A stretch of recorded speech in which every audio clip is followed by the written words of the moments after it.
رب اعوذ بک من همزات الشیاطین واعوذ بک رب ان یحضرون بسم اللہ الرحمن الرحیم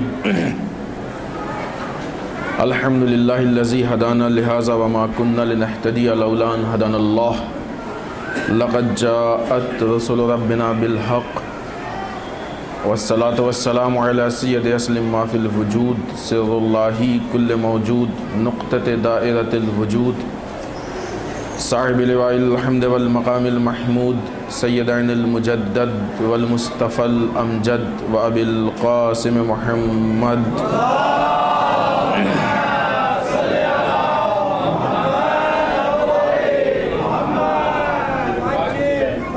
والصلاة والسلام علی آلہ الطیبین الطاہرین المعصومین المظلومین ولعنت الدائمة الباقیة علی اعدائهم اجمعین من الآن الى قیام یوم الدین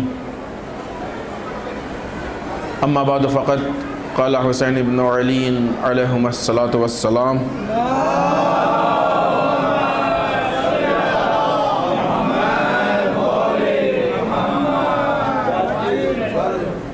ایہا الناس قال رسول اللہ صلی اللہ علیہ وآلہ وسلم قال من رأى سلطانا جائرا مستحلا لحرم اللہ ناقصا لعہد اللہ مخالفا لسنت رسول اللہ یعمل فی عباد اللہ بالإثم والعدوان فلم یغیر علیہ بفعل ولا قول کان حقا علی اللہ ان یدخلہ مدخلہ صلوات محمد وعلیہ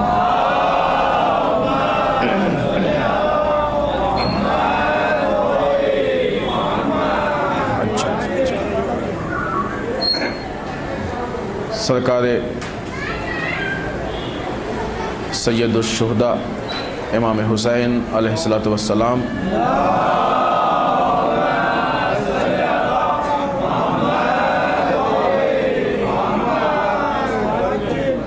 رسول اکرم صلی اللہ علیہ وآلہ وسلم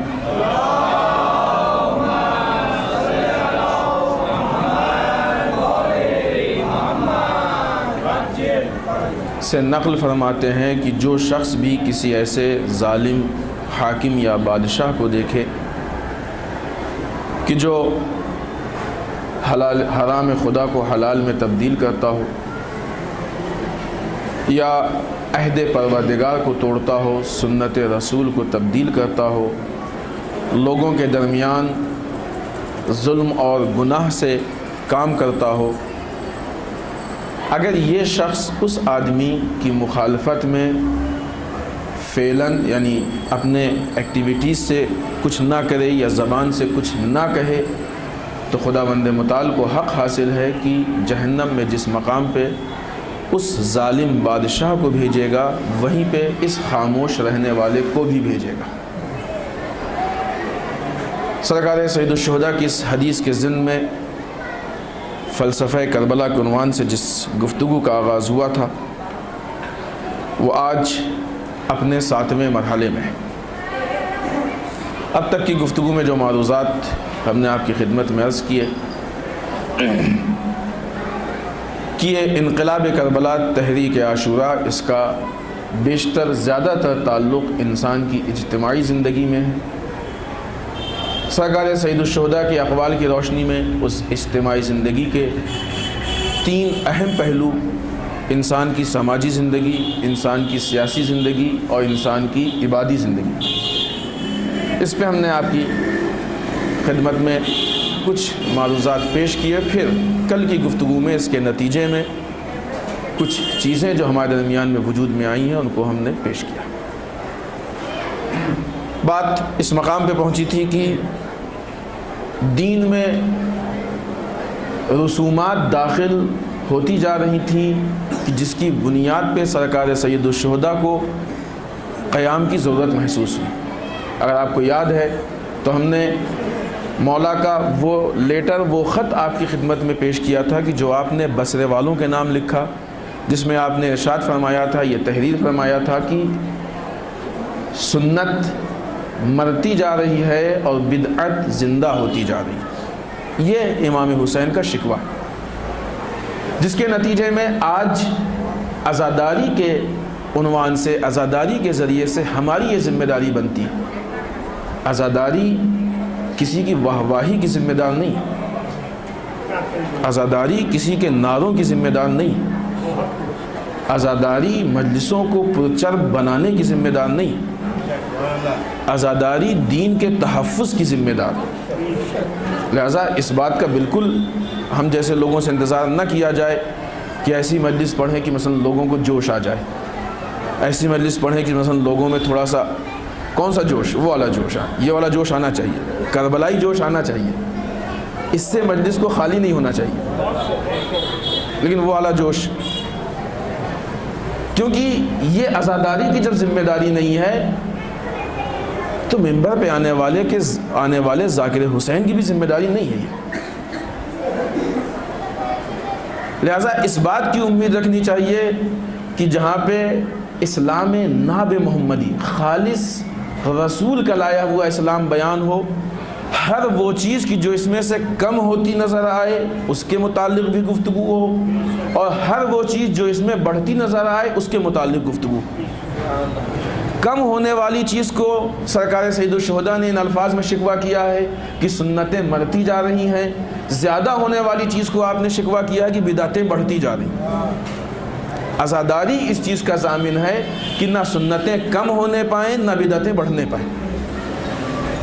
یہ بہت اہم چیز ہے۔ کبھی بھی کوئی بھی کام کیجئے تو ہمیشہ ہماری بات نہیں، ہم نہیں کہیں ہمارے اس جملے، نہیں ہماری کوئی حیثیت نہیں۔ ہم نے کل یا پرسوں کا بھی کہا نا، ہم تو ایک پوسٹ مین کے جیسے، ہم وہاں سے لا کے آپ کو دینے کا کام کرتے ہیں۔ آپ امام حسین علیہ السلام کے اس جملے کو یاد رکھیے،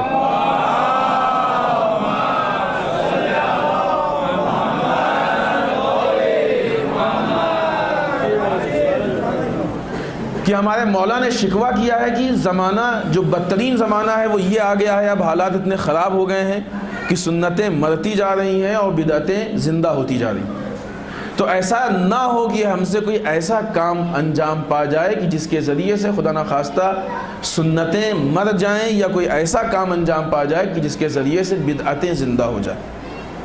نہ سنتوں کے اگینسٹ میں جائیں، مخالفت میں جائیں، ان کے خلاف جائیں، اور نہ بدعتوں کی حمایت میں جائیں۔ رسم سے متعلق ایک بات یاد آئی، ابھی ذہن میں آئی، آپ کی خدمت میں عرض کرتے چلیں۔ ایک بہت اہم واقعہ گزرا ہے تاریخ اسلام میں۔ رسول کے ایک منہ بولے بیٹے تھے جناب زید، اس بات کو قرآن نے بھی نقل کیا، رسول کے منہ بولے بیٹے تھے جناب زید۔ اس زمانے کی رسم یہ تھی کہ منہ بولے بیٹے کی جو بیوی ہوتی تھی، یعنی منہ بولی بہو، اس زمانے جاہلیت میں وہ ویسے ہی ہوتی تھی جیسے سگی بہو۔ یعنی کیا مطلب؟ یعنی اگر یہ بیٹا مر جائے یا اس کو طلاق دے دے تو اس عورت سے شادی نہیں کر سکتے۔ یہ رسم تھی، یہ اسلام کا قانون نہیں ہے، کیونکہ اسلام میں منہ سے بول کے کوئی بیٹا نہیں بنتا ہے، منہ سے بول کے کوئی بھائی بہن نہیں بنتے۔ جو رشتہ ہے وہ رشتہ ہے، کیونکہ اس میں پھر دوسرے مسائل ہیں اور جو پیش آ رہے ہیں آج دکھ رہے ہیں ہم کو۔ لہذا زمانے جاہلیت کی یہ رسم تھی کہ منہ بولے بیٹے کی بیوی کو سگی بہو کی طرح مانا جاتا تھا۔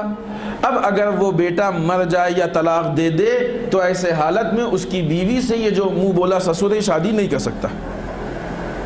خدا نے رسول کو حکم دیا، اے میرے حبیب، جناب زید نے اپنی بیوی کو طلاق دیا، خدا نے حکم دیا، اے میرے حبیب آپ ان سے شادی کر لیجیے۔ کیوں؟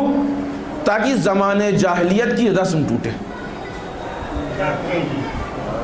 آپ توجہ فرمائیں کہ اسلام کا رسومات کے متعلق کیا مزاج ہے۔ آج بعض اوقات جب کہا جاتا ہے کہ رسمیں زیادہ ہو رہی ہیں، کم کرنے، خوب کیا نقصان کیا ہے اس کا؟ لوگ پوچھتے ہیں نا نقصان کیا ہے، خوب خدا سے پوچھیے کہ اگر یہ رسم باقی رہتی کہ منہ بولے بیٹے کی بیوی سے طلاق یا وفات کے بعد شادی نہیں کر سکتے ہیں، تو اس رسم کے باقی رہنے سے نقصان کیا ہوتا؟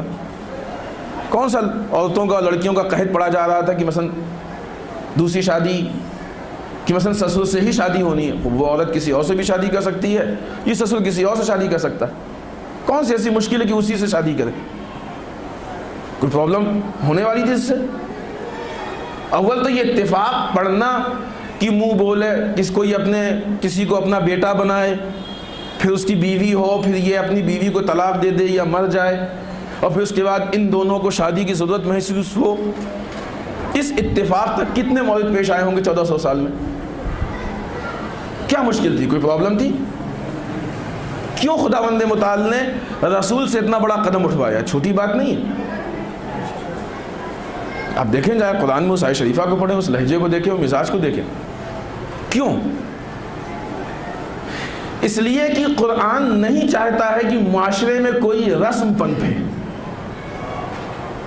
اسلام کا مزاج رسومات کے خلاف ہے۔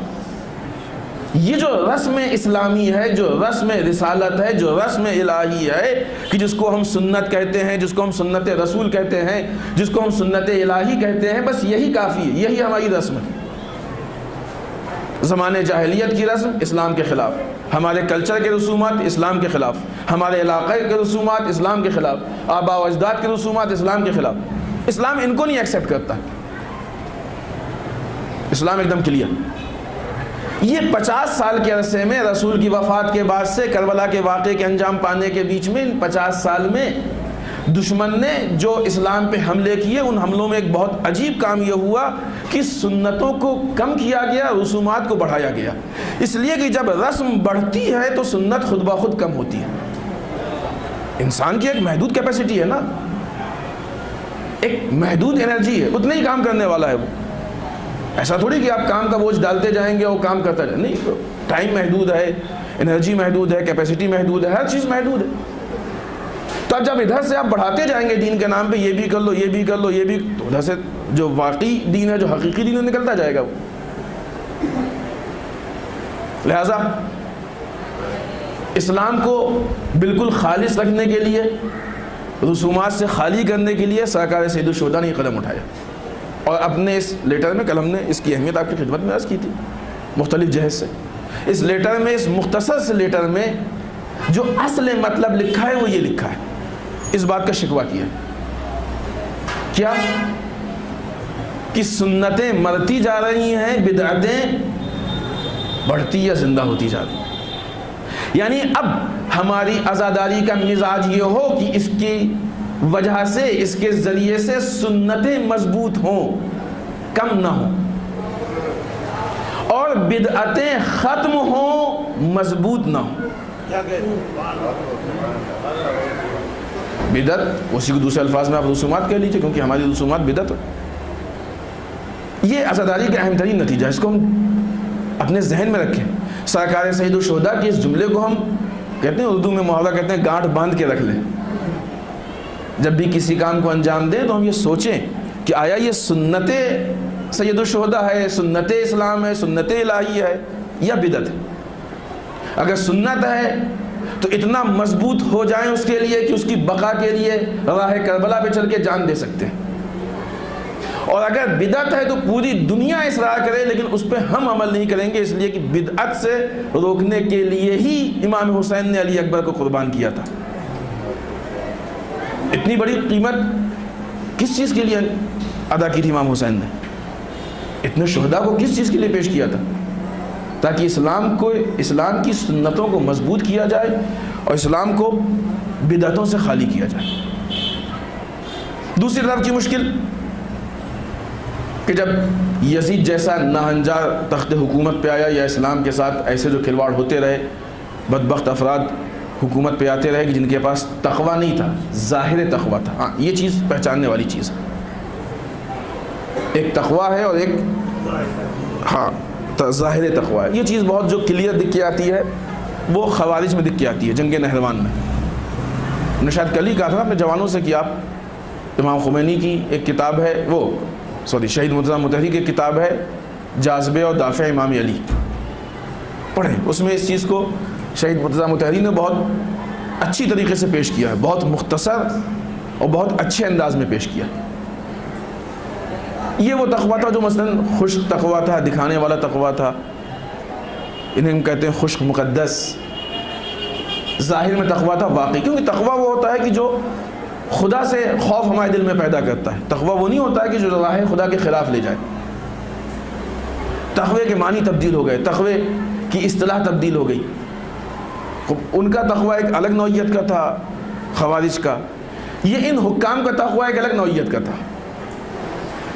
یہ جب اندر ہوتے تھے تو ہر طرح کی عیاشی کرتے تھے، جب باہر پبلک کے سامنے آتے تھے تو بہت مقدس منہ بنا کے اللہ اللہ اللہ اللہ کرتے تھے، دھوکہ دیتے تھے پبلک کو۔ یہ ظاہری متقی بھی نہیں تھے، یہ دھوکے باز تھے، فراڈ تھے، فراڈ۔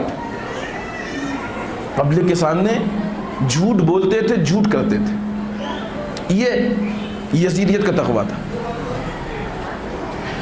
ایسے حالات میں جو سادی پبلک ہے، سادی عوام ہے، دیکھیں فلسفہ کربلا کا ایک بہت اہم رکن یہ ہے کہ وہ لوگوں کی بصیرت میں اضافہ کرتی ہے۔ انسان کے اندر اتنی بصیرت ہونی چاہیے، جب وہ خشک مقدس نہروانی اور خوارج اپنے تقوی کو شو کر رہے تھے، پیش کر رہے تھے، اس وقت بھی ایسے مسلمان تھے امام علی کے چاہنے والے کہ جو اس حقیقت کو پہچان رہے تھے۔ جو نہیں پہچان رہے تھے اور جو پہچان رہے تھے ان میں فرق کیا تھا؟ جو نہیں پہچان رہے تھے ان کے بھی وہی دو آنکھیں، جو پہچان رہے تھے ان کے بھی وہی دو آنکھیں۔ لیکن پھر یہاں پہ بھی وہی تقوی کی ہی بات ہے۔ یہ تقوی ہی انسان کے اندر وہ پاور اور وہ انرجی اور وہ قوت دیتا ہے کہ جس سے انسان میں وہ بصیرت پیدا ہوتی ہے کہ جس کے ذریعے سے لوگ یا لوگوں کی حقیقتوں کو انسان پہچان لیتا ہے۔ یہ تقوی کی قوت، اس کو حدیث میں بیان کیا گیا، قرآن میں بھی بیان کیا گیا۔ یہ تقوی کا نتیجہ ہے جو ہمارے سامنے۔ تو وہ لوگ بھی تھے کہ جو نہیں پہچان پاتے تھے، جو دھوکہ کھا جاتے تھے۔ وہ لوگ بھی تھے کہ جو مثلا حکام کو صحیح سمجھتے تھے، ان کے تقوی کو صحیح سمجھتے تھے، ان کے دین کو صحیح سمجھتے تھے، حتیٰ اگر یہ دین میں تبدیلی کرتے ہیں اس کو بھی صحیح سمجھتے تھے۔ اور وہ لوگ بھی تھے کہ جو اس کو پہچانتے تھے کہ غلط ہو رہا ہے۔ جب تقوی کے معنی بدل جائیں گے، جب تقوی کی اصطلاح بدل جائے گی، تو اب ایسے موقع پہ حسین بن علی جیسوں کو اپنی جان کی قربانی دینی پڑے گی۔ جب بہت زیادہ کسی چیز کے ساتھ کھلواڑ ہوتا ہے تو اس کے معنی تبدیل ہو جاتے ہیں۔ پھر سید الشہداء جیسے لوگوں کو جان کی قربانی دینی پڑے گی۔ کل ملا کے سارا کام جو ہو رہا تھا وہ احکام کے اندر مکمل تبدیلی۔ اگر اس کو ہم تقسیم کریں تو یہ 3 یا 4 پوائنٹ میں تقسیم ہوتا ہے۔ لوگ احکام سے آشنا نہ ہوں، کس سے احکام لینا ہے اس سے آشنا نہ ہو، کون ہمارا لیڈر ہے اس سے آشنا نہ ہو، اور کس راستے پہ چلنا ہے، ہماری ذمہ داری کیا ہے، اس سے آشنا نہ ہو۔ یہ لوگوں کے سامنے جال تھا کہ جس میں عوام پھنستی جا رہی تھی۔ ہم نے اس سے پہلے بھی کہا اور آج بھی کہیں گے کہ اگر ان باتوں کا آج ہماری لائف سے کوئی رشتہ نہ ہو تو پھر اس کے ذکر کا کوئی خاص فائدہ نہیں ہمارے لیے۔ اور تاریخ کے شاید ہی کوئی ایسا واقعہ ہو تاریخ کا کہ جس کا آج کی زندگی سے کوئی ربط نہ ہو، کیونکہ آج وہ ساری چیزیں ہمارے یہاں پائی جا رہی ہیں جو تاریخ میں گزر چکی ہیں۔ 1400 سال کی تاریخ ریپیٹ ہو رہی ہے۔ آج بھی عمر یاس دکھتا ہے، آج بھی پسر سعد دکھتا ہے، آج بھی حاکم شام دکھتا ہے، آج بھی یزید دکھتا ہے، سب دکھتے ہیں آج۔ اس لیے کہ اب یہ سارے نام کردار کے بن گئے ہیں، اب یہ اشخاص کے نام نہیں رہ گئے۔ یزیدیت کردار ہے۔ اب جب کردار کی نگاہ سے دیکھیں گے تو آج ہم کو یزید دکھے گا، اور ہماری ذمہ داری یزیدیت کی مخالفت پہ ختم نہیں ہوتی ہے، یا پاسٹ کے ماضی کے یزید پہ کی مخالفت پہ ہماری ذمہ داری ختم نہیں ہوتی ہے۔ ہماری ذمہ داری اصل یزیدیت کی مخالفت ہے، جس کے نتیجے میں ہم آج کے یزید کے مقابلے میں آئیں۔ لہذا آج کے زمانے میں یہ چیز کہاں سے تبدیل ہو رہی ہے، آج کے زمانے میں اس کا کیا اثر ہو رہا ہے، کربلا اور عزاداری کی کیا ذمہ داری ہے آج۔ اس وقت اسلام کا معیار بدلا گیا، اتنا اسلام کا معیار بدل گیا کہ جو وارث دین ہیں لوگ اس سے دین نہیں لے رہے۔ کتنا بڑا فرق ہو گیا نا۔ اور نہ یہ کہ دین نہیں لے رہے ہیں، اس کے خون کے پیاسے۔ ہوا کہ نہیں ہوا؟ آج بھی اسی راستے کی طرف لے کے جا رہے ہیں، آج بھی اسی راستے کی طرف۔ وہ ہمارے مراجع کی جو اپنی پوری زندگی کو نچوڑ کے احکام کی شکل میں ہمارے سامنے مسائل پیش کرتے ہیں، آج ان کی مخالفت ہو رہی ہے۔ سیم نہیں یہ راستہ۔ اب یہاں پہ ان تبدیلی میں کس کی ذمہ داری ہے بولنا؟ اگر ہم اپنے مجالس کا رخ اس طرف موڑ دیں کہ مجلس یعنی واہ واہی، مجلس یعنی نعروں کا مجموعہ، مجلس یعنی ہماری پسند، مجلس یعنی ہمیں، تو یہ مسائل کہاں پہ حل ہوں گے پھر؟ یہ جو آئے دن ہمارے جوانوں کو بہکایا جا رہا ہے، یہ قیمتی چیز ہے قوم کی، ایک وہ چیز ہے کہ جس کی ویلیو ہے بہت زیادہ۔ یہ جوان جو آئے دن روز بدزن ہوتے جا رہے ہیں، مرجعیت سے دور ہوتے جا رہے ہیں، تقلید سے دور ہوتے جا رہے ہیں، دوسرے اسلام کی اقدار سے دور ہوتے جا رہے ہیں، یہ ذمہ داری کہاں پیدا ہوگی؟ سرکار سید الشہداء نے یہیں کے لیے شکوہ کیا تھا نا، چاہے وہ الناس عبید الدنیا والا قول لے لیں، چاہے اللہ تعالیٰ علی الحق لا یوم البہ لے لیں، چاہے یہ بصرے والا لیٹر لے لیں، یا اس کے علاوہ دوسرے لیٹر، اسی جگہ کے لیے ایک مکمل فضا ہے۔ اگرچہ خود مرجعیت و تقلید یہ بہت ڈائریکٹ ہمارے موضوع سے ریلیٹڈ نہیں ہے، لیکن اہم اتنی زیادہ ہے کہ چونکہ ہلکا سا بھی ہے، لہذا اس کو ہم آپ کی خدمت میں عرض کریں گے، اس لیے کہ آج کے زمانے کی بہت شدید بیماری ہے کہ جو ہماری قوم ہمارے جوانوں کے حوالے کی گئی ہے یا ان کو اس میں مبتلا کیا گیا ہے۔ پہلے ہم ایک چیز آپ کی خدمت میں عرض کر دیں کہ دشمن نے ہمیشہ مرجعیت کے خلاف اور مرجعیت کے مقابلے میں قدم اٹھایا۔ ایک انٹرویو پڑھنے کی توفیق ہوئی تھی، بی بی سی والوں نے سلمان رشدی سے انٹرویو لیا تھا، پوری ایک تفصیل ہے، اس تفصیل کو چھوڑتے ہوئے ہم صرف ایک بات آپ کی خدمت میں عرض کرنا چاہتے ہیں کہ جس میں برٹش کے لیڈرز نے اس بات کو کہا تھا کہ شیعوں میں یہ مرجعیت بہت مضبوط چیز ہے۔ آغائے شیرازی کے تمباکو والے فتوے کے بعد سے ہم اس بات کی کوشش کر رہے ہیں کہ یہ مرجعیت ٹوٹ جائے، لیکن ایران کے انقلاب نے اس بات کو ثابت کر دیا کہ ہم ناکام ہیں۔ اب ہم نے اپنی روش کو تبدیل کیا ہے اور دوسرے انداز سے ہم اس کی مخالفت میں آئے، اور واقعاً اس وقت تک ہمارے پاس یہ لاؤبالی افراد نہیں تھے کہ جو مراجع کو برا بھلا کہیں، ان کے خلاف بات کریں، یہ ہے کہ نہیں؟ لہذا دشمن نے اپنے طریقہ کار کو تبدیل کیا۔ اب اگر آج ہمارے درمیان سے تقلید یا مرجعیت کے خلاف آواز نکلتی تو اس کا مطلب کہ دشمن اپنے اس نئے طریقہ کار پہ کامیاب ہو رہا ہے۔ بہت بڑی سپر ہے مرجعیت۔ کچھ مورد ہم بعنوان مثال آپ کی خدمت میں عرض کرتے ہیں، کیونکہ یہ مرجعیت ہی ہے کہ جو ہمارے عقائد کا تحفظ کرتی ہے، ہمارے احکام کا تحفظ کرتی ہے، اصول کا تحفظ کرتی ہے، ہمارے سنت کا تحفظ کرتی ہے، اور یہ مرجعیت ہی ہے کہ جو ہم کو بدعت سے بچاتی ہے۔ مرجعیت ہے، کسی اور کا کام نہیں۔ اس کی سب سے بڑی بنیاد یہ ہے، سب سے بڑی وجہ یہ ہے کہ کبھی بھی مرجعیت نے حاکموں سے بیعت نہیں کی، کبھی حکام کے آگے انہوں نے سر نہیں جھکایا، کبھی اپنے آپ کو حاکموں کے حوالے نہیں کیا۔ اگر آپ تاریخ اٹھا کے دیکھیں، ہم بعنوان مثال دو چار چیزیں آپ کی خدمت میں عرض کریں، جیسا کہ ابھی ہم نے اشارہ کیا کہ برطانیہ کی حکومت سے یہ مرجعیت تھی کہ جس نے ایران کو بچایا۔ جس طریقے سے ایسٹ انڈیا کمپنی سے یہ لوگ ہندوستان میں آئے، قبضہ کیا اور لوٹ کے لے گئے، ویسے ایران میں بھی آ رہے تھے تمباکو کی کمپنی کے ذریعے سے۔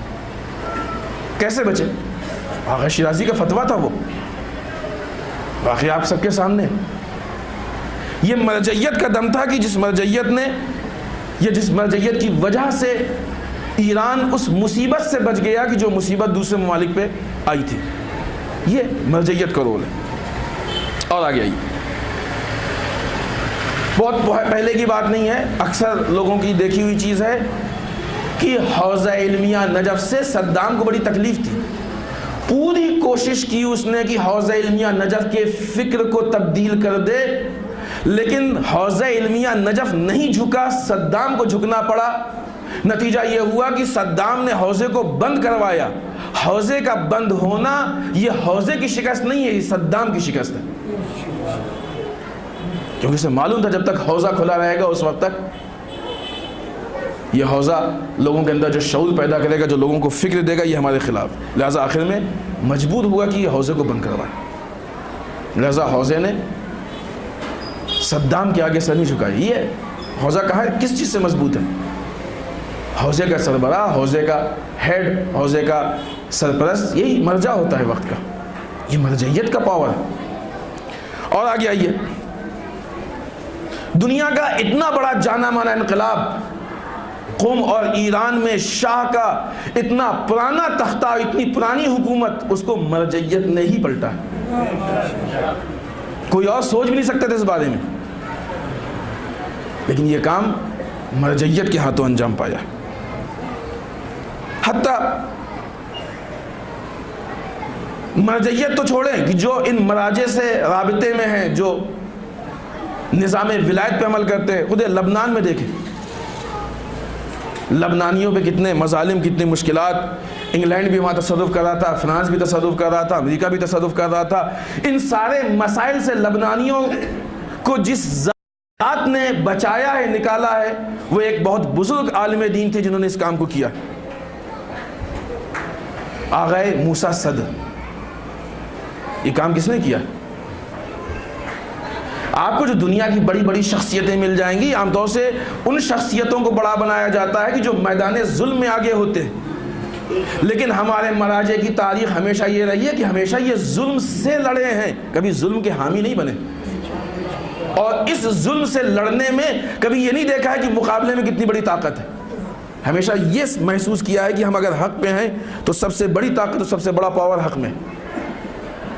اور آگے آئیے، ابھی بہت سامنے کی بات ہے، آپ سب کو یاد ہوگی کہ جب عراق پہ داعش ISIS کا حملہ ہوا، خود عراق کی حکومت کا اقرار ہے کہ ہمارے اندر اتنی طاقت نہیں تھی کہ ایک باغی اتنے بڑے حملے کا ہم مقابلہ کر سکیں، ہمارے پاس اتنی ملٹری نہیں تھی، اتنے امکانات اور ذرائع نہیں تھے۔ اس موقع پہ جو چیز سب سے زیادہ اس دفاع میں قوی اور مضبوط نظر آئی، وہ آیت اللہ سیستانی کا وہ حکم اور فتویٰ تھا کہ داعش سے مقابلہ تم سب پہ واجب کفائی۔ یہ سامنے کی بات ہے، تو تاریخ میں بھی نہیں کہہ سکتے، بہت قریب کی تاریخ ہے، آپ سب نے دیکھا ہے، سنا ہے، یاد ہے آپ کو۔ یہ کہاں سے کارنامہ انجام پایا؟ یہ مرجعیت نے کارنامہ انجام دیا۔ کمر مضبوط ہوئی عراق کی حکومت کی، یہ کام کوئی دوسرے لوگ نہیں کر سکتے۔ ثانیہ زہرا کے حرم پہ حملہ ہوا، یہ مراجع نے اپنے افراد کو بھیجا۔ آج دنیا کی سپر پاور طاقتیں، چاہے وہ اسرائیل ہو چاہے امریکہ ہو، یہ دنیا میں کسی سے نہیں ڈرتے ہیں، ڈرتے ہیں تو مراجع سے ڈرتے ہیں۔ یہ ہے کہ نہیں حقیقت؟ پہچانے اس پاور کو، نہیں کہ ڈرتے ہیں۔ اگر آپ 35-36 سال پہلے کی تاریخ اٹھا کے دیکھیں، اس وقت کی پولیٹکس اور اب کی پولیٹکس میں بہت بڑا فرق نظر آئے گا، بہت تبدیلی نظر آئے گی۔ اس وقت یہ استکباری طاقتیں، یہ ظالم حکمران پوری دنیا پہ تصرف کرنے کی کوشش کر رہے تھے، اس کے حساب سے انہوں نے پلاننگ کی تھی کہ پوری دنیا پہ ہم قبضہ کریں گے، سوچ رہے تھے کس شکل میں قبضہ کریں۔ لیکن جب اس مرجعیت نے ظلم سے لڑنا شروع کیا تو اچھے سپر پاور کہلانے والے، لیکن چونکہ ظالم تھے اس لیے مرجعیت ان کے لیے مشکل ساز ہو گئی ظلم کے مقابلے میں۔ اور یہ در واقع دیکھا جائے تو کچھ اور نہیں، یہ ہمارے ائمہ کی سیرت ہے۔ ہمارا ہر امام اپنے زمانے کے ظالم حاکم کے لیے مشکل ساز تھا، اسی لیے وقت کے حاکم کو اسے قتل کرنا پڑا اور نتیجے میں جام شہادت نوش کیا امام نے۔ یہ نائب امام کا کام کیا ہے، امام کے راستے کو اپنانا، امام کے مشن کو آگے بڑھانا، یہ مرجعیت کی ویلیو۔ اب آپ سوچئے کہ جو مرجعیت دشمنوں کے لیے اتنی مشکل ساز ہو، جو مرجعیت دشمنوں کے مقابلے میں کھڑی ہوئی ہو، جو مرجعیت اپنی قوم کی اتنی بڑی محافظ ہو، جو مرجعیت دشمنوں کے خواب کو پورے نہ ہونے دیتی ہو، تو کیا اس کی مخالفت نہیں ہوگی؟ ان ساری باتوں سے یہ بھی محسوس ہو گیا ہوگا کہ اگر اس کی مخالفت ہوگی تو کہاں سے ہوگی؟ مرجعیت کی مخالفت کون کرے گا؟ ظاہر سی بات ہے مرجعیت کی مخالفت وہ کرے گا جس کو مرجعیت سے نقصان ہوگا. مرجعیت کے مقابلے میں وہ آئے گا جس کو مرجعیت سے پرابلم ہوگی. اب دوسرے اینگل سے دیکھیے, آج ہمارے یہاں بعض اوقات یہ میسج آتے ہیں, یہ باتیں آتی ہیں, بلکہ اور واضح ہے, ہمارے پاس ایک صاحب آئے, ایک حدیث لے کے آئے, کہ یہ حدیث میں لکھا ہوا ہے کہ جب بھی آپ لا الہ الا اللہ محمد رسول اللہ کہیے, ضروری ہے کہ علی ولی اللہ کہیے, لہذا تشہد میں آپ علی ولی اللہ کہنا شروع کر دیجیے. میں کہا بھائی محمد رسول اللہ تو قرآن میں بھی آیا, لیکن اس کے بعد علی ولی اللہ نہیں آیا. ہم علی ولی اللہ کے مخالف نہیں, منکر بھی نہیں, لیکن ہر چیز ہر جگہ نہیں کہی جاتی, ہر چیز کا فرق ہوتا ہے. آپ قرآن کے ہر سورے کو بھی نماز میں نہیں پڑھ سکتے. توجہ فرمائیں, اس چیز کو دیکھیں آپ, قرآن ہے, اس سے مقدس کوئی کتاب تھوڑی ہے. میرے بھائی آپ نے تشہد کے ایک پارٹ کے لیے, ایک حصے کے لیے ہم کو حدیث دی ہے, باقی تشہد, باقی نماز تکبیرۃ الاحرام کا ہے ہم آغا سستانی کے فتوے کے مطابق, نیت کریں ان کے فتوے کے مطابق, قرات ان کے فتوے کے مطابق, قیام ان کے فتوے کے مطابق, رکوع ان کے فتوے کے مطابق, سجود ان کے فتوے کے مطابق, سب کچھ ان کے فتوے کے مطابق, تشہد بھی آدھا پڑھ لو ان کے فتوے کے مطابق. آخر میں ایک لقمہ کے لیے ہم آپ کے اخباری بن جائیں.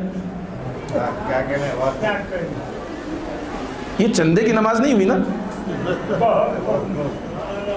چندے کی نماز نہیں چاہیے ہم کو. آپ اگر واقعی اپنے کو بہت بڑا پڑھا لکھا وہ عالم سمجھتے ہیں, آپ حد عقل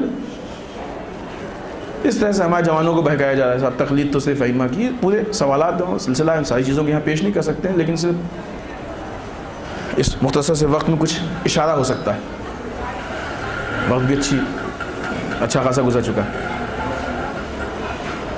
تقلید نہیں کر سکتے, اور کیسے ہو سکتا ہے؟ تقلید تو صرف ائمہ کی, البتہ ائمہ کی اطاعت ہے, تقلید نہیں.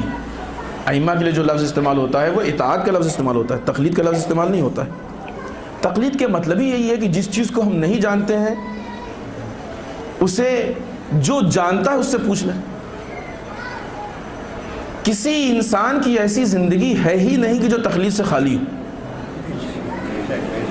ایسی کوئی کسی کی زندگی نہیں. آپ کو کہیں کا راستہ نہیں معلوم, کسی سے راستہ پوچھا, اس نے کہا ایسے چلے جائیے, تقلید ہوئی. ڈاکٹر کے یہاں گئے, اس کو آپ نے بیماری بتائی, اس نے کہا یہ ٹیبلٹ ہے, یہ کیپسول ہے, صبح یہ کھائیے گا, دوپہر میں یہ, شام کو یہ, کھانے میں یہ کھائیے گا, یہ نہیں کھائیے گا. اب آپ گھر میں پہنچے تو صبح بھی اس کی تقلید کر کے دوا کھائی, دوپہر میں بھی دوا کھائی, شام کو بھی. دسترخوان میں بیٹھے, کھانا آپ کا, پیسہ آپ کا, سب کچھ آپ کا, لیکن بہت سی چیزوں کو سامنے سے ہٹا دیا ڈاکٹر کی تقلید میں. کہتے نہیں ہم ہیں, ہم کو اختیار, یہاں بھی تو آپ کو اختیار ہے نا, کھا لیجیے جو چیزیں آپ کو نقصان کرتی ہیں, لیکن نہیں کھائیں گے. اس لیے کہ جسم میں ہونے والے نقصانات انسان کو نظر آتے ہیں, روح میں ہونے والے نقصانات نظر نہیں آتے. ڈاکٹر جسم کا علاج کرتا ہے, مجتہد و مرجع روح کا علاج کرتا ہے. ڈاکٹر جسم کی غذا بتاتا ہے, مرجع روح کی غذا بتاتا ہے. اگر یہ بھی ہمیں سمجھ میں آ جائے, اس کی بھی معرفت ہو جائے, تو ایک لمحہ وہاں پہ تو ایک مرتبہ ہم چھوڑ دیں, لیکن یہاں نہیں چھوڑیں گے. لیکن چونکہ سمجھ میں نہیں آ رہا ہے اس لیے چھوڑے دے رہے ہیں. روایت ہے, یہ روایت بھی ہے, اور ہمارے ایک بزرگ عالم دین کا جملہ بھی ہے. یہ کسی نے پوچھا کہ آپ گناہ کیوں نہیں کرتے, تو کہا غلاظت کو یہ دیکھتے ہوئے سمجھتے, غلاظت گندگی, نالی یا اور بھی گندی جتنی, یہ سمجھتے ہوئے دیکھتے ہوئے گندگی تم کھا لو گے. کہا نہیں یہ تو نہیں ہو سکتا, کہ بھائی اسی لیے ہم لوگ گناہ نہیں کرتے. پہلے پہچان تو نے گناہ کیا, لہذا انسان تقلید کرتا ہے. موٹر میکینک کے یہاں گئے, اس نے کہا گاڑی آگے بڑھائیے, پیچھے کیجیے, ایسے کیجیے, اتر آئیے, سب کچھ کرتے رہے آپ. کیا یہ تقلید ہی تو ہے؟ وہ انسان کی جو ایجوکیشن میں بھی آپ سے کم ہے, گندا ہے, مالی حیثیت سے بھی سب کچھ اس کی تقلید کر لی, اور جو عالم وقت ہے اس کی تقلید میں تکلف ہے کہ نہیں؟ تو انسان زندگی کے ہر لمحے میں تقلید کا جو فلسفہ ہے، جو وجہ ہے، وہ یہی ہے کہ جس چیز کو ہم نہیں جانتے، آیتیں ہیں اس پہ، احادیث ہیں، روایتیں ہیں۔ ایک بات آئیے بھی روایتوں میں کہا تو ایک بات ذہن میں آئی، عرض کرتے چلیں آپ کی خدمت میں۔ یہ سوال بھی آتا ہے کہ پہلا مجتہد جو تھا اس کو اجازت کس نے دی؟ یہ آتا ہے کہ نہیں؟ پہلے مجتہد کو اجازت کس نے دی؟ 2-3 الفاظ ثابت کریں، کوئی بہت بڑی چیز نہیں، بہت چھوٹی سی چیز ہے، اس سے الفاظ کا کھیل ہے، لیکن اس کا ریئیکشن بہت بھاری پڑے گا۔ ایک تو اجتہاد و تقلید کا سلسلہ ائمہ کی حیات میں شروع ہوا ہے۔ جو چیز ائمہ کی زندگی میں، روایات ہمارے پاس، اگر کسی کو چاہیے ریفرنس ہمارے پاس موجود ہے، آپ آئیے، ہم دیں گے۔ آپ اپنے اصحاب کو حکم دیا، جاؤ مسجد میں بیٹھو، بیٹھ کے فتویٰ دو۔ بعض لوگوں نے آ کے سوال کیا، مولا ہم وہاں رہتے ہیں، ہم سارے مسائل آپ سے نہیں پوچھ سکتے ہیں، کیا کریں؟ فلاں سے ہم ہاں جاؤ پوچھو۔ تقلید کا بھی حکم دیا اور اجتہاد کا بھی حکم دیا۔ اگر ہم یہ مانتے ہیں کہ آپ ایک سلسلے کے ٹوٹنے کے بعد کی بات کر رہے ہیں تو ہمارے یہاں معیار ہے۔ مثلا پیش نماز کیسے بنتا ہے؟ جس کے اندر یہ صفات پائی جائے وہ پیش نماز ہے، معیار ہے، جو بھی اس معیار پہ آ گیا پیش نماز بن گیا۔ اور ہر چیز کے لیے، دنیا میں بہت سی چیزوں کے لیے معیار ہے۔ اسی طریقے سے ہمارے یہاں تقلید اور مرجعیت کے لیے بھی معیار ہے۔ من کان من الفقہا، فقہا میں سے جو، پہلی شرط تو یہی ہو گئی کہ ہر ایک کی تقلید نہیں ہونی، جو فقیہ ہے اسی کی ہونی، غیر فقیہ کی تقلید نہیں ہونی ہے۔ اب اس کے بعد شرائط کا سلسلہ، دین کا محافظ ہو، نفس کا مخالف ہو، یہ جس کے اندر یہ صفات پائے جائیں، فَلِلْعَوَامِ أَن يُقَلِّدُوهُ، تو اب عوام کے لیے ضروری ہے کہ اس کی تقلید کریں۔ یہ معیار، یہ نسخہ آپ کے ہاتھ میں ہے، اس کو لے لیجئے، جس کے اندر شرائط پائے جائیں اس کی تقلید کر لیجئے، ہے کہ نہیں؟ لہٰذا اجازہ ادھر بھی ہے، اجازہ ادھر بھی ہے۔ لیکن ہاں اگر یہ طے ہو جائے کہ پہلے مجتہد کا اجازہ کا کلیئر نہ ہوتا تو ہم تقلید نہ کرتے، تو اگر پہلے ڈاکٹر کا سرٹیفکیٹ کلیئر نہ ہو تو اس سے علاج بھی نہ کرائیے گا۔ پھر بھی تو سوال پیدا ہوتا ہے نا کہ پہلے ڈاکٹر کو کس نے سرٹیفکیٹ دیا؟ پہلا ڈاکٹر کیسے ڈاکٹر بنا؟ جو سب سے پہلے MBA تھا اس کو سرٹیفکیٹ کس نے دیا؟ پہلے انجینئر کو سرٹیفکیٹ کس نے دیا؟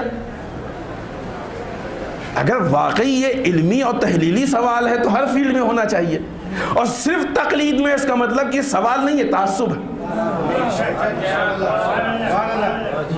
مشکل ساز ہے پھر یہ، کیونکہ اس کا حل تو ہے، اس کا جواب ہے، لیکن ان میں سے کسی کا جواب نہیں ہے۔ پھر ہم کو انجینئر کی مدد بھی چھوڑنی پڑے گی، ڈاکٹروں کا علاج بھی سب کچھ چھوڑنا پڑے گا، کہ پہلے سرٹیفکیٹ میں مشکل پیش آئے گی۔ آئیے بات کو جمع کریں، گفتگو کو ختم کریں۔ مسئلہ یہ کہ ٹھیک ہے نہیں کرتے تقلید، کریں کیا؟ آپ کچھ تو کرنا ہوگا عمل کرنے کے لیے، تقلید نہیں کریں گے اب کریں کیا؟ اب وہ بتانا شروع کریں گے، یہ روایت ہے اس کے مطابق یہ کر لیجئے، یہ روایت ہے اس کے مطابق یہ کر لیجئے۔ آپ کون ہوتے ہیں بتانے والے؟ یہ بھی تو تقلید ہی ہوئی نا۔ یہ کیا ہوا؟ یہ بھی تو تقلید ہوئی۔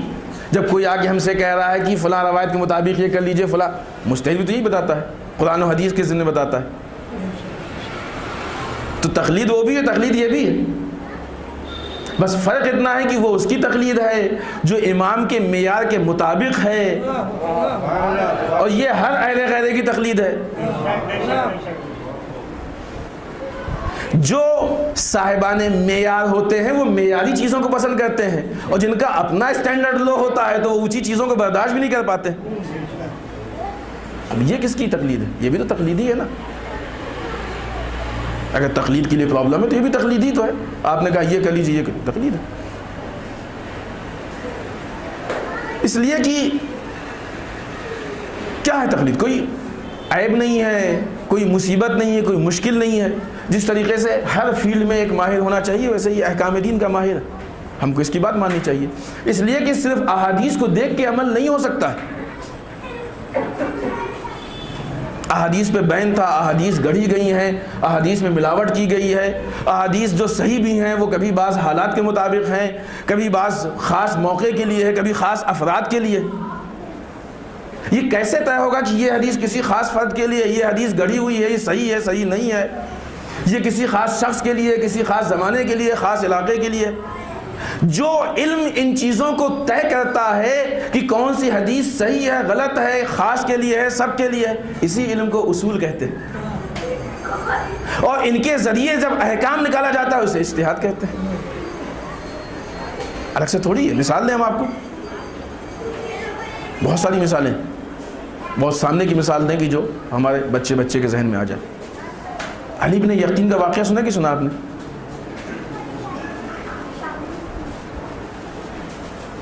علی بن یقین امام کے بعض اصحاب کے ساتھ، اکیلے نہیں تھے اور بھی تھے، کہ جن کو امام نے اجازت دی تھی اور وہ حکومت میں منسٹر کے عہدے پہ تھے۔ تقریباً 5-6 اصحاب امام کے تھے اس زمانے میں، منسٹر کے۔ یہ بہت قیمتی واقعہ ہے، بہت ساری چیزیں سے ثابت ہوتی ہیں، اس کی تحلیل بہت اہم ہے۔ 5-6 ایسے افراد تھے کہ جو حکومت میں منسٹر کے عہدے پہ تھے، امام کو ان کی تائید حاصل تھی۔ علی بن یقین کے خلاف شکایت کی گئی کہ یہ مثلاً رافضی ہیں۔ حاکم نے علی بن یقین کو ایک قیمتی اور شاہی جوڑا دیا تھا، علی بن یقین کو بہت اچھا لگا، انہوں نے امام کی خدمت میں بھیج دیا۔ وہ بھی معلوم ہو گیا دشمنوں کو، وہ بھی شکایت ہوئی کہ جو تو نے وہ جوڑا دیا ہے وہ بھی گیا امام کے پاس، یہ رافضی۔ بادشاہ نے سوچا کہ آج ہم خود دیکھیں گے۔ جب یہ جوڑا امام کے پاس پہنچا، امام نے جوڑا واپس کیا اور کہا اے علی بن یقین جاؤ اپنے وضو کا طریقہ بدل دو، جیسے دوسرے وضو کرتے ہیں ویسے وضو کرو۔ خوب علی بن یقین تھے کہ جو مان گئے۔ ہمارے جیسے ہوتے تو کہتے ہیں کہ کون سی حدیث ہے، آپ کے سارے آباء و اجداد یہی طریقہ بتاتے گئے ہیں، سب نے ایسے ہی، خود بھی آپ ایسے ہی کر رہے ہیں، ہم سے کہہ رہے ہیں یہ کرو۔ امت کی صلاحیت ہونی چاہیے نا ماننے کی۔ جب آیت اللہ شیرازی نے تمباکو کی حرمت کا فتویٰ دیا تو جہاں آیت اللہ شیرازی کا کمال ہے کہ انہوں نے دشمن کی چال کو محسوس کیا اور بصیرت اپنی دکھائی اور یہ فتویٰ دیا، وہیں اس امت کا بھی کمال ہے جس نے بغیر چوں چرا کے مان لیا، ورنہ اس خطرے سے کیسے نکلتے؟ آج کی امت ہوتی ہمارے جیسے ہوتے، اچھا کون سی حدیث ہے بھائی، کل تک تو جائز تھی آج حرام کیسے ہو گئی؟ ہر آدمی مجتہد ہے نا ہمارے یہاں، تو سوال ہوتے کہ نہیں ہوتے؟ علی بن یقین نے کمال اطاعت کا ثبوت دیتے ہوئے تبدیل کر دیا۔ ادھر سے بادشاہ آیا اور چھپ کے اس نے دیکھا، جس نے شکایت کی تھی الٹا، اچھا جوڑا بھی نکلوایا، منگائے دیکھا وہ بھی موجود ہے، الٹا اس کے خلاف جھوٹ بولتے ہو تو ہم نے تو خود دیکھا، چھپ کے دیکھا، وہ تو ویسے ہی وضو کر رہے جیسے ہم کرتے۔ امام کا نمائندہ ہے علی بن یقین، پھر اپنے طریقے پہ واپس آ جاؤ۔ اب جو لوگ جو بھی حدیث مل جائے ہر حدیث پہ عمل کرنے والے ہوں، اگر ان کو یہ بیچ والی حدیث مل جائے کہ وضو کے طریقے کو بدل کے دوسروں کے طریقے سے وضو کرو، اب وہ اس جگہ پہ کیا کریں گے؟ جن کے پاس اصول نہ ہو، جن کے پاس قوانین نہ ہو، جن کے پاس معیار نہ ہو، وہ کیا کریں گے؟ وہ ہم کو بتائیں۔ یہ بہت سامنے کی چیز ہے، یعنی یہ وہ چیز بھی نہیں جو سمجھائی جائے۔ حالات کی خرابی ہے کہ جو ان چیزوں کو بیان کرنا پڑ رہا ہے۔ یہ ہم نے بہت سامنے کی بہت کلیئر مثال دی آپ کو، ورنہ احادیث کی کتابیں ایسی روایات سے بھری پڑی ہیں، بعض اوقات ظاہراً لگتا ہے کہ روایتیں ٹکرا رہی ہیں، اور خود یہ ڈپلیکیٹ روایت تو شاید آپ ہی کے یہاں کہاں ہم نے مثال پیش کی ہے کہ جو پیاس تک کے لیے روایت گڑھی جاتی تھی، تو سوچیے وہاں روایت گڑھنے کا معیار کیا تھا۔ ایسے حالات میں کیسے ہم روایات پہ عمل کر کے اپنی ذمہ داری کو پورا کر سکتے ہیں اور اپنی احکام کو انجام دے سکتے ہیں؟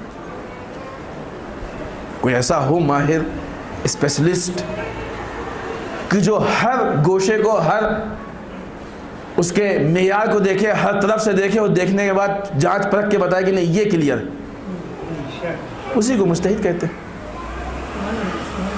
اسی کو مجتہد کہتے ہیں۔ ہر فیلڈ میں اجتہاد ہے اور ہر فیلڈ کا مجتہد ہوتا ہے۔ ہر فیلڈ کا مجتہد ہوتا ہے. میڈیکل سائنس میں بھی اجتہاد ہے, بغیر اس کے تھوڑی اتنی ترقی ہوئی ہے. یہاں پہ انجینئرنگ میں بھی اجتہاد ہے, اس میں بغیر اس کے تھوڑی اتنی ترقی ہوئی, اتنی آگے بڑھے. ہم کو باقی کسی تقلید سے کوئی اعتراض نہیں ہے, صرف اس تقلید سے اعتراض ہے کیونکہ باقی تقلیدیں دشمن کے لیے مشکل ساز نہیں ہیں. احکام دین کی تقلید واحد وہ ہے جو دشمن کے لیے مشکل ساز ہے. امریکہ کو اس تقلید سے پرابلم نہیں ہے, اس تقلید سے پرابلم. اسی لیے اس کے خلاف ساری سازش ہے, اس کے لیے مراجع کے خلاف سازش ہے. اب سوال اس بات کا ہے کہ یہ باتیں اندر کہاں سے آئیں. اس سے وہی بات جو ہم نے کل یا پرسوں اس کی تھی آپ کی خدمت میں کی ہے, گڑے ہوئے میسج ہمارے اندر کیسے آئے. یہ زیادہ فکر والی چیز ہے, یہ زیادہ فکر والی چیز ہے. ایک دشمن جو دشمنی کرنا چاہتا ہے, دیکھیں باہر کی دشمنی نے اسلام کو اتنا نقصان نہیں پہنچایا. آپ دیکھیں باہر کی دشمنی کو دیکھیں, جب امام علی علیہ السلام نے اور رسول خدا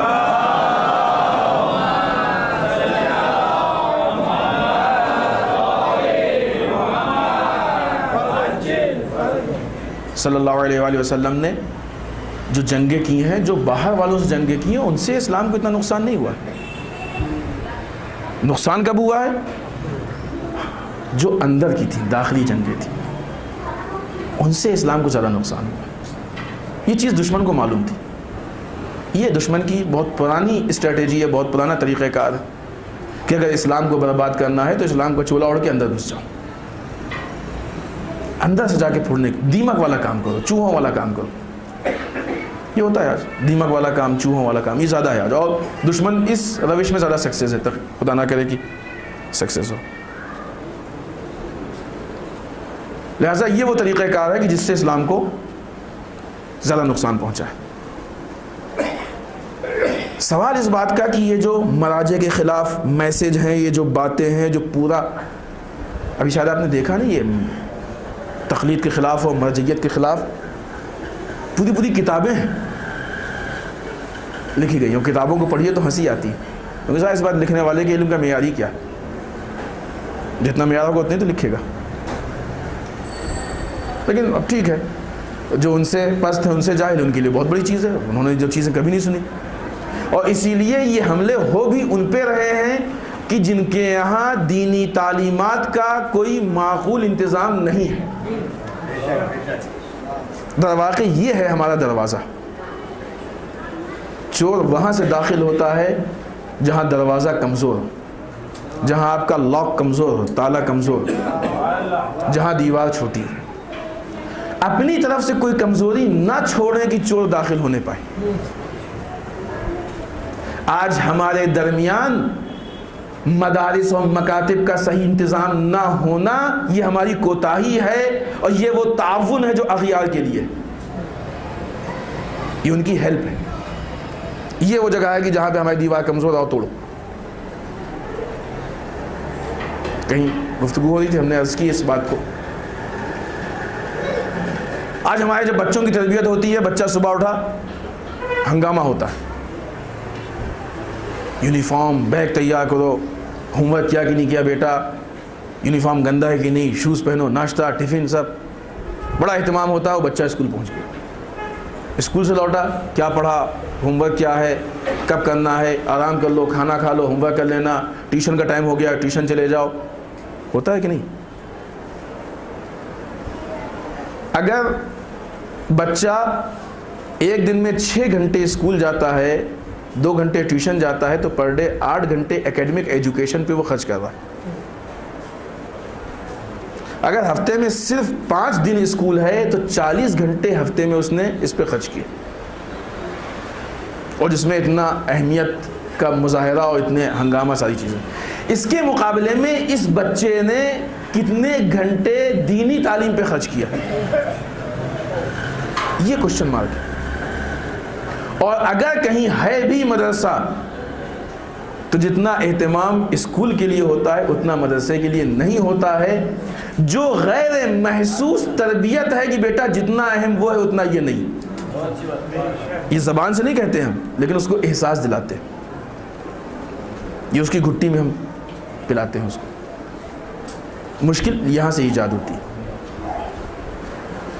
یہاں یہ جو جگہ ہے جہاں مشکل کی بنیاد پڑی۔ کیوں نہیں ہم اس چیز پہ سوچتے؟ اتنے غریب ہیں ہم۔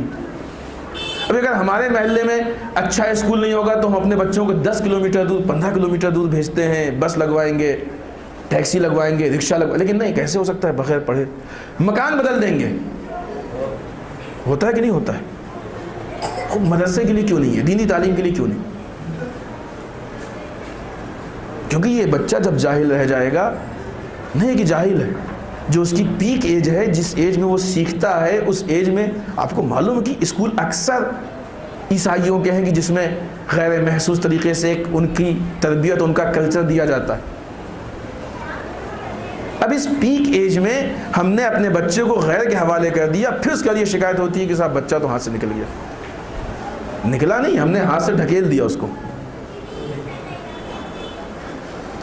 جب یہ نسل بڑی ہوتی ہے، جس کی دینداری کمزور ہوتی ہے، جس کے پاس ایجوکیشن نہیں ہے، دینی تعلیم نہیں ہے، جب تعلیم ہی نہیں تو فکر و شعور کیا ہوگا؟ ایسے لوگوں کو شکار کرنا دشمن کے لیے آسان ہو جاتا ہے۔ یہ وہ جگہ ہے کہ جہاں پہ دین کی مخالفت میں جو تحریکیں چلتی ہیں وہ کامیاب ہوتی ہیں۔ ان کو ایسے لوگ چاہیے۔ اس پہ بہت ساری اسٹڈی ہیں، بہت ساری باتیں ہیں، لیکن وقت ختم ہو چکا ہے، ہم ان چیزوں کو نہیں چھوڑیں گے۔ کانفرنس ہوئی اس پہ، سیمینار ہوئے اس پہ۔ اورینٹلزم پڑھیں آپ، اورینٹلزم میں اس پہ بہت بات ہوئی، سبجیکٹ ہے پورا اورینٹلزم۔ لہٰذا اگر ہم کو کسی بھی اسلام خلاف تحریک سے لڑنا ہے تو سب سے پہلے ہم اپنے بچوں کی بنیاد مضبوط کریں، تربیت کریں، صحیح تربیت ہمیں چاہیے۔ اگر اس کے لیے کچھ زیادہ ہاں یہ بھی ایک مشکل ہے۔ بڑا فخر ہوتا ہے ہم کو کہ ہم نے اپنے بچے کے اسکول میں، اس اسکول میں ایڈمیشن کرایا ہے جہاں فیس اتنی ہے، ڈونیشن اتنا ہے، ٹرم فیس اتنی ہے۔ جب مکتب کی بات آتی ہے تو بہت محدود رقم نکل پاتی ہے۔ شاید جتنا یہ اپنے بچے کے اسکول پہ خرچ کرتے ہیں، اگر اتنا مکتب پہ خرچ کرتے ہیں تو پورا مکتب چل جائے، جتنی ایک بچے کی فیس ہوتی ہے۔ کتنے ایسے اسکول ہیں، سب کی بات نہیں لیکن ہیں بہت سے ایسے، صرف اس لیے کہ ہمارے نگاہ میں اہمیت یا واقعی اہمیت نہیں ہے، وہ شعور نہیں۔ آئیے چند جملے امام رضا علیہ السلام کی مناسبت سے۔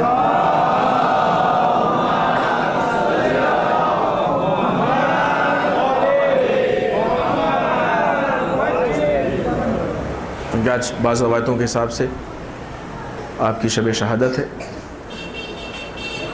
یہ ائمہ کی جو ولادت اور شہادت منائی جاتی ہے، اس کے پیچھے فلسفہ ہی یہی ہے۔ ان کو ہمارے ایصال ثواب کی ضرورت نہیں ہے، لیکن ہم کو ان کے کردار کی ضرورت ہے۔ یہ منائی اس لیے جاتی ہے کہ اس میں ان کے کردار کو ذکر کیا جائے اور ہم ان سے ان کا کردار لیں۔ انشاءاللہ یہ جو بات ہماری ہے یہ ایک دم ہم نے بیچ میں روک دی ہے، کل انشاءاللہ ہم یہیں سے آگے بڑھائیں گے، اور دوسرے مسائل ہیں ہمارے پاس کہ جس کی وجہ سے ہماری قوم دوسروں کے ہاتھ کا شکار ہوتی جا رہی ہے۔ اس میں سے ایک اس کا بھی بہت اہم رول ہے، ممبر کا اور مجلس کا، اور بھی دوسری چیزوں کا اہم رول ہے، اور سب اس کے ذمہ دار ہیں۔ اس کو چھوڑ کے یہ امام رضا علیہ السلام کے ساتھ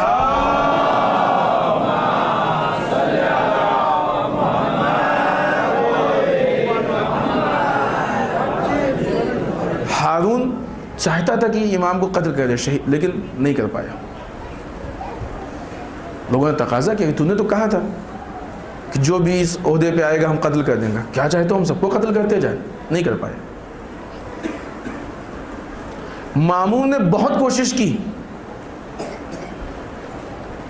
کہ امام کو اپنی نگاہوں میں رکھے، یہ ولایت عہدی یہ سازش تھی، امام کو اپنا ولی عہد بنانا یہ سازش تھی،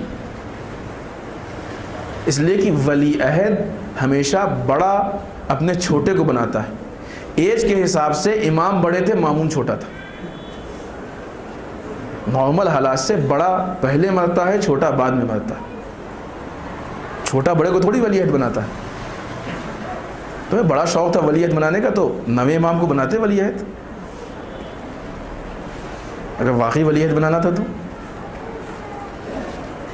یہ ولایت عہدی یہ سازش تھی. یہ پورا سبجیکٹ ہے، پڑھیں اس کو آپ، اس پہ تحلیلی گفتگو ہونی چاہیے. امام نے کچھ ایسی شرطیں لگائیں کہ ان شرطوں کے ذریعے سے ماموم کی اس سازش کو بیکار بنا دیا. ماموم چاہتا تھا کہ اس ولایت عہدی کے ذریعے سے امام اس کی نگاہوں کے سامنے رہیں، امام کی ایکٹیویٹیز پہ اس کی نگاہیں رہیں، امام سے کون ملنے آتا ہے، کون ملتا ہے، کیا باتیں ہوتی ہیں، یہ اس کی نگاہوں کے سامنے ہو. ہم جو کچھ سیاہ و سفید کریں سب پہ امام کی مہر لگتی رہے، ہماری حکومت پہ امام کی مہر لگ جائے. امام نے ایک شرط لگائی کہ حکومتی معاملات سے ہمارا کوئی معاملہ نہیں رہے گا. اس چیز نے ان ساری چیزوں کو کلیئر کر دیا کہ تم جو بھی سیاہ و سفید کرو گے اس سے ہمارا کوئی ربط نہیں ہے، اپنے فعل کے تم ذمہ دار ہو، ہماری کوئی مہر کوئی اسٹیمپ اس پہ نہیں. ہاں اب یہاں پہ بعض نادان یہ سمجھتے ہیں کہ امام نے کہا یعنی اس کا مطلب کہ امام کا حکومت سے کوئی تعلق نہیں. ایسا نہیں، حکومت سے کوئی تعلق نہیں. امام نے اس لیے الگ کیا کہ حکومت امام کو یوز نہ کرنے پائے. اس دقت کو پہچانے، اس پوائنٹ کو پہچانے ہم کہ حکومت امام کے نام کا یوز نہیں کرنے پائے، امام کے نام پہ بدبختی نہ پھیلانے پائے. اور جب ماموم کی ہر سازش فیل ہوتی گئی، پریشان ہو گیا اور کچھ نہیں سمجھ میں آیا، تو آخر میں پھر وہی کام کیا کہ جو اس کے آبا و اجداد نے اور بنی امیہ نے کیا تھا، امام کو شہید کیا. امام کی شہادت سے متعلق کئی روایتیں ہیں. ایک روایت میں ہے کہ امام کو شربت دیا گیا تھا جس میں شہد تھا، جس میں زہر تھا. ایک روایت کے مطابق ہے کہ ماموم نے امام کو دربار میں بلایا. ایک انگور کا گچھا تھا ماموم کے ہاتھ میں، ان میں سے کچھ انگور زہریلے تھے، کچھ سالم تھے. اس بدبخت کو یہ معلوم تھا کون سے سالم. سالم انگور اس نے خود کھائے اور زہریلے انگور امام کو دے دیے. امام نے منع کیا کہ نہیں، بڑی تعریف کی، لیجئے یہ انگور کھائیے، ہم نے آج تک اپنی زندگی میں ایسے انگور دیکھے ہی نہیں. امام نے کہا کہ جنت میں اس سے اچھے انگور ہیں. آخر میں ماموم نے پیشہ ڈالا، نہیں آپ کو یہ انگور کھانے پڑیں گے. امام نے مجبوراً ان میں سے 3 دانے کھائے، گچھے کو وہیں چھوڑا، اس انگور کے خوشے کو. ایک مرتبہ اٹھ کے چلنے لگے. ماموم نے پوچھا کہاں جا رہے ہیں؟ جس میں زہر کا اثر شروع ہو گیا تھا جواب دیا جہاں تو نے بھیجا ہے وہاں جا رہے ہیں. دربار سے باہر نکلے، ابا کو سر پہ ڈالا. ابا اصل سے کہہ کے آئے تھے کہ اگر ہمارے سر پہ ابا ہو تو ہم سے بات نہ کرنا. اپنے گھر پہنچے اور جانے کے بعد ایک بستر پہ لیٹ گئے. یہ وہ واقعہ تھا کہ جس کی وجہ سے جب امام مدینے سے رخصت ہو رہے تھے اس وقت امام نے عورتوں سے کہا تھا کہ جتنا رونا ہو آج رو لو، اس لیے کہ اب رونے کا موقع نہیں ملے گا. روایتوں میں ہے کہ جس وقت امام کو مدینے سے بلایا گیا امام کی نگاہوں میں تھا کہ اب ہم واپس زندہ مدینے نہیں آئیں گے. ایک مرتبہ عورتوں سے کہا کہ آج جتنا ہم کو دیکھ کے رونا ہو رو لو، اس لیے کہ اب دوبارہ تمہیں رونے کا موقع نہیں ملے گا. یہ امام بتانا چاہتے ہو کہ جس وقت ہم مریں گے عالم غربت میں اس دنیا سے رخصت ہو، ہماری شہادت یہاں نہیں ہوگی، اس وقت تم ہم پہ گریہ نہیں کر پاؤ گی. لیکن ہاں عزیزان محترم، ایک اور رخصت تھی کہ جہاں پہ امام حسین نے کہا تھا کہ ابھی مت رو، چپ ہو جاؤ، اس لیے کہ ابھی تمہیں بہت رونا ہے. امام رضا نے عورتوں سے کہا جتنا رونا ہو رو لو، اس لیے کہ اب نہیں رو پاؤ گی۔ امام حسین نے کہا اے بہن زینب چپ ہو جاؤ، اے سکینہ چپ ہو جاؤ، ابھی مت رو، اس لیے کہ تمہیں بہت رونا ہے، کیونکہ امام کی نگاہوں کے سامنے تھا کہ ابھی ہماری شہادت کے بعد تازیانے مارے جائیں گے، سامان لوٹا جائے گا، زیورات کھینچے جائیں گے، ابھی تازیانوں سے اذیت ہوگی، خیموں میں آگ لگائی جائے گی، اسیری کے غم کو برداشت کرنا پڑے گا، ابھی تو تمہیں کربلا سے کوفہ اور کوفے سے شام تک رونا ہے۔ خدا آپ کو کسی غم میں نہ ڈالے سوائے غم اہل بیت کے۔ ہاں عزیزان محترم، امام آئے، آ کے اپنے بستر پہ لیٹ گئے۔ عزیزوں، کہا یہ جاتا ہے اور واقعی مشہور ہے کہ جب انسان کے جسم میں زہر کا اثر ہوتا ہے تو یہ زہر اندر سے انسان کے جسم کو کاٹنے لگتا ہے۔ جسم کے اوپر کا زہر انسان کو نظر آتا، جسم کے اوپر کا زخم انسان کو نظر آتا ہے، اندر کا زخم نظر نہیں آتا ہے۔ یہی وجہ ہے کہ جب زہر زیادہ جاتا ہے تو جسم کے اندر کے ٹکڑے کٹ کٹ کے باہر نکلنے لگتے ہیں۔ امام کے جسم میں زہر گیا، زہر نے اپنا کام شروع کیا، اندر سے جسم کٹنے لگا، امام کو پیاس کی شدت محسوس ہوئی، اپنے بستر پہ ہیں، تڑپ رہے ہیں، پانی کی ضرورت ہے، لیکن اے مولا آج آپ پانی مانگیں گے تو آپ کو پانی دینے والے چاہنے والے بہت ہیں، لیکن ہائے ایک وہ زخمی تھا کہ جو بحران کربلا میں آخری وقت بھی لطش لطش کہہ رہا تھا، جواب میں یہی سننے میں آیا کہ اے حسین اگر پوری دنیا پانی پانی ہو جائے گی تب بھی تمہیں پانی نہیں پلایا جائے گا۔ عزیزوں، اب اصل کہتے ہیں کہ تھوڑی دیر میں ہم نے ایک بچے کو دیکھا کہ جس کا چہرہ بہت نورانی تھا، بال گھنگریلے تھے، گھر کے اندر داخل ہوا، ایک مرتبہ امام نے اس کو اپنے آغوش میں لے لیا۔ یہ کوئی اور نہیں، یہ امام کے فرزند امام محمد تقی علیہ السلام تھے۔ باپ بیٹے مل کے رونے لگے، نہ جانے کیا گفتگو ہوئی، امام نے اسرار امامت حوالے کیا، لیکن ہاں بیٹے کی آغوش میں امام اس دنیا سے رخصت ہو گئے۔